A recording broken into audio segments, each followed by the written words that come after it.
मोटी अगर कभी कोई त्रुटि गलती हुई तो पश्चाताप की अग्नि में भस्म हो जाता है। वो भगवान को समर्पित गंदे आचरण नहीं करता, वो प्रार्थना करता है, प्रभु ये त्रुटि हो गई हमसे, हे नाथ इसको संभाल दो, मेरे बस की बात नहीं। वो भी इस तरह से प्रार्थना पूर्वक समर्पित है। यद करोषि और यदस्नासि, जो भी तुम्हारी जिह्वा में रसेंद्री में जाए, पानी जाए, भोजन जाए, बिना भगवान को अर्पित किए नहीं जाना चाहिए। अभी शरणागति पुष्ट हो जाएगी। जो भी कार्य करो भगवत समर्पित करो। एक स्थिति आती है जहां भगवत समर्पित करना नहीं पड़ता, स्वयं होता रहता है। वो होता है तन, मन, वाणी और अहम, इनका समर्पण जिनका हो चुका है पूर्ण रूप से। अब उनका यह नहीं होता कृष्णार्पणमस्तु, ये तो प्रारंभिक, पर ये जब तक स्थिति नहीं है तब तक प्रारंभिक दशा में ही हो। हर समय भगवदाकार स्थिति, कौन किसको समर्पण करे, ये स्थिति जब तक नहीं तब तक सिद्ध बनने की कोशिश न करे। आचरण जैसा आज्ञा हो रही शास्त्र की वैसे चले तो स्थिति आ जाएगी। यदस्नासि, बिना भगवान को अर्पित किए कुछ नहीं खाना। भगवान आदेश करें जो पा रहे हो वो मेरे को अर्पित करो पहले। यदि शुद्ध शरणागति प्राप्त करना है तो जो कर्म कर रहे हो पहले, ये तो सर्वाणि कर्माणि भगवान कह रहे हैं, यद करोषि, जो कर रहे हो मेरे को अर्पित करो, जो खा रहे हो वो मेरे को अर्पित करो। कुछ भी ऐसा खाओ मती जो भगवान को अर्पित नहीं कर सकते, ऐसा करो मती जो भगवान को अर्पित नहीं कर सकते। यज्जुहोषि, अब जो भी तुम भागवतिक आचरण करते हो, हवन यज्ञ आदि, तो बोले हम तो हवन नहीं करते, हम तो यज्ञ नहीं करते। यज्ञानाम जप यज्ञोस्मि, यज्ञों में सबसे बड़ी यज्ञ है जप यज्ञ। तो आप जो ये जप यज्ञ कर रहे हैं ये भगवान को अर्पित करो। भगवान कह रहे हैं ददासी, जो तुम दान देते हो, दूसरों की सेवा करते हो, उसके भोक्ता मत बनो, कर्ता मत बनो।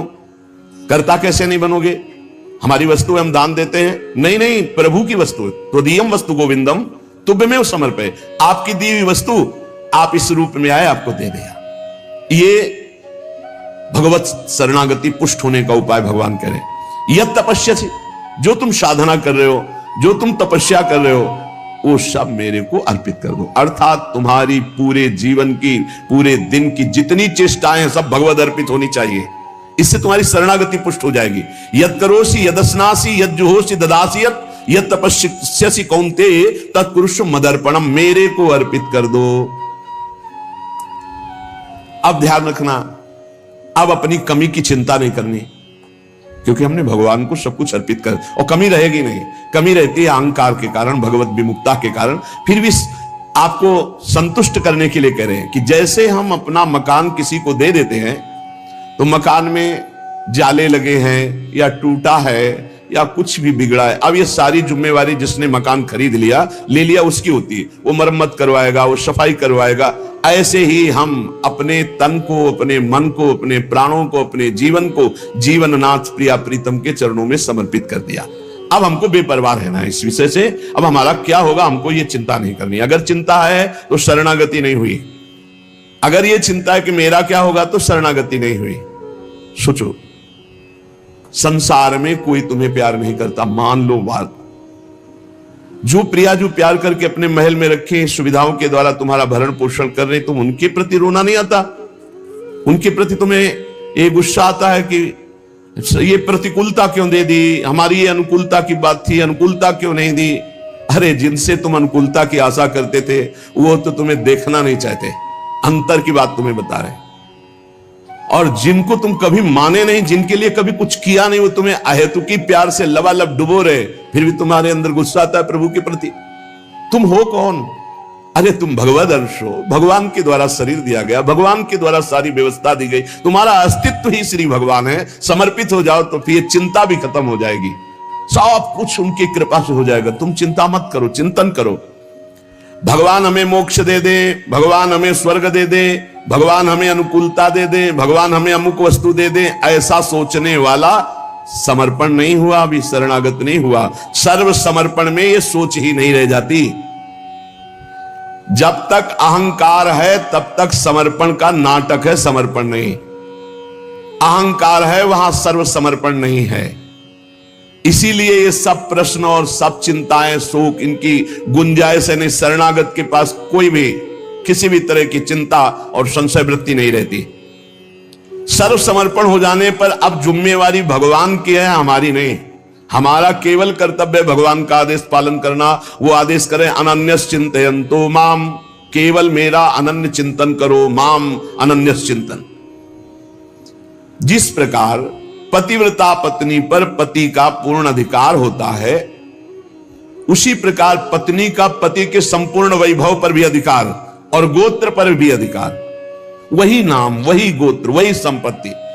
जिसके जीवन में भगवान के प्रति समर्पण आ गया तो उसकी ठसक हो जाती। तुम किस गोत्र के हो? बोले अच्युत गोत्र, श्री हरिवंश सुगोत कुल। जो अपनी महिमा से कभी च्युत नहीं होते, उन हम भगवान के हैं। अब हमारा गोत्र, हमारी जाति, हमारा कुल भगवान है। और यही सिद्धांत परम सत्य है। एक माई आके बहुत रोई और कही जिंदगी हो गई, नौ दुर्गा पूरी रहती थी, रोज शंकर जी को जल चढ़ाती और रोती जा रही थी। और मतलब हो सकता है 65 वर्ष की, हमारे पति को ले लिया, हमारी पूरी श्रद्धा नष्ट हो गई, जीवन भर व्रत। और शरणागति को समझो भाई, बहुत आनंद आ जाएगा आपके पास। अगर आप भगवत मार्ग में चल रहे हैं, शरणागत हैं, तो आपके पास अपना कहने के लिए अब कुछ नहीं बचा, वो केवल श्री भगवान है। मेरे तो गिरधर गोपाल, दूसरों न कोई। अब दूसरी जो कुछ भी है वस्तु, व्यक्ति, स्थान, वो गोविंद का है। जब चाहे गोविंद ले ले, जब चाहे बढ़ा दे, जब चाहे घटा दे, जब चाहे नष्ट कर दे। तुम्हें दुख नहीं होना चाहिए। अगर दुख होता है तो अभी शरणागत नहीं हो। कितनी ऊंची स्थिति शरणागत की है। अब जो जीवन में प्रभु का शरणागत है, उसका पहला लक्षण कि निरंतर स्मरण करता है, तो अंत काल में भगवान का स्मरण होगा। अभी आपको बताया, जो रात्रि में सोते समय स्मरण करता है, उसका परिणाम जागते समय वही स्मरण। जो जीवन भर स्मरण करता है, तो अंतिम समय भगवत स्मरण होता है। और भगवान का वचन है, अंत काले च मामेव स्मरन मुक्त्वा कलेवरम यह प्रयात समद्भावम याति नास्त्यत्र संशयः। जो जीवन भर भजन करता है, उसका अंतिम समय भजन भगवान करवाते हैं, क्योंकि बड़ी दुखद स्थिति होती है। उस समय जब भगवत स्मरण करते हुए शरीर त्यागता है, तो वो सीधे भगवान को प्राप्त हो जाता है। आपको कल चर्चा के प्रारंभ में बताया था, गीता वाटिका में अग्निकांड हुआ था। बड़ा भयावना था, इतना भयावना था कि सब अर्धरात्रि में सो रहे हैं और 20 फूस की झोपड़ी बनी हुई थी। अखंड नाम कीर्तन 24 घंटे वाला, सालों।